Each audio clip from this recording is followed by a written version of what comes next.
something that I love to do. I mean, I'm not driven by the fame and the fortune of it all.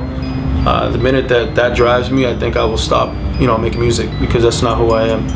Underground, a genre in music and other forms of media intended for an elite audience that is often characterized by its high levels of originality, experimentation, does not conform to typical standards, trends as set by popular mainstream media.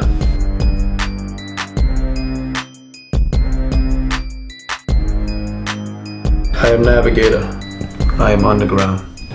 Underground to me is, it stands out as the originality, obviously opposite of what you are hearing on the radio from an artist standpoint.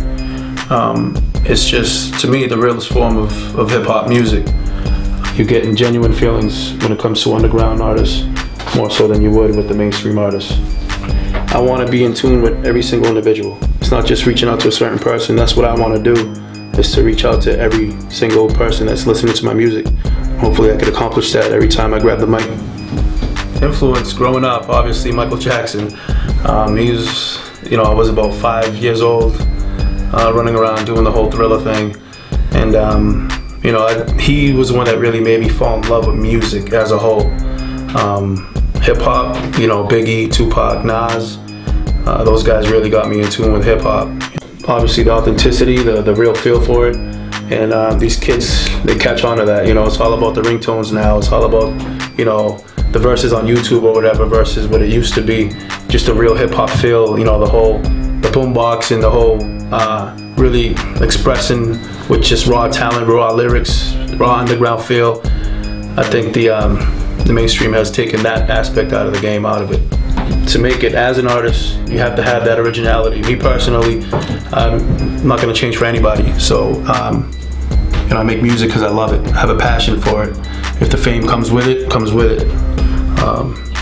If not, then, whatever. People that I'm associated with, like guys like Rex, Alias, Terminology, those guys are really doing their thing, and they've always held it down on the underground scene. So, I think they've done it as due justice, without a doubt. I think the kids that are reaching out are like the college kids, or the kids that really have an open mind versus, the kids that are running around the streets, the young bucks with their little cell phones and all that other stuff.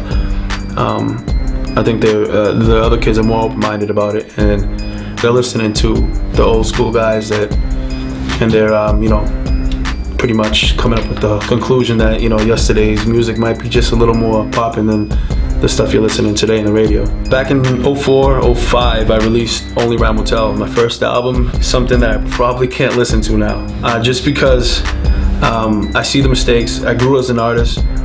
There's things that I would go back and change, but for the most part I can't knock it because it's what kind of put me on the map.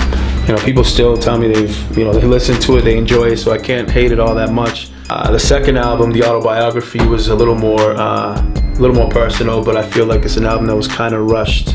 At the time I was going through a lot.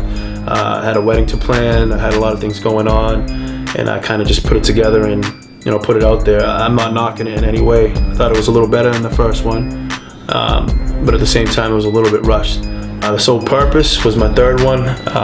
To date, that one was probably my most solid project. I still get a lot of good feedback on that. It was a mixture of just everything coming together, the state of hip hop. I talked about a lot of deep personal things. I enjoyed it very much. The upcoming album, The American Dream, I refer to it as the grown-up album. It's the deepest album I've ever put together. Not from a personal perspective, but I think it's the deepest as far as the concepts and the ideas behind it. I think I'll be reaching out to a lot of people, and they can identify with a lot of the topics that I have on this album. And I love the sound of it so far. I think it's gonna be, my best work to date. So American Dream is coming soon this year for sure. My mind on my money, money in my wallet. That means I gotta put my dreams in my back pocket and face reality, homie. I still ain't got a deal, but I ain't come to the city to fail like Shaquille. Fools waking up to no jobs in the morning. My dog's waking up to blow jobs in the morning. acting like you recognize the struggle when you spent most of your life saying we don't want no trouble. I was raised in the projects where they conceal objects, watching our health fade off eating food that's processed, waiting for progress, watching the struggle continue. They want the poor dead, that's why they got a dollar menu. I keep rapping at these half-filled venues, so it doesn't matter how much talent is in you, and it don't matter who these promoters are booking. When you're from the town the industry continues overlooking. That's your boy Navigator. The album, it's called The American Dream. Be coming out later this year, hopefully mid-spring, early summer, 2012 for sure. Look out for it. It's gonna be crazy. The American Dream coming at you, man.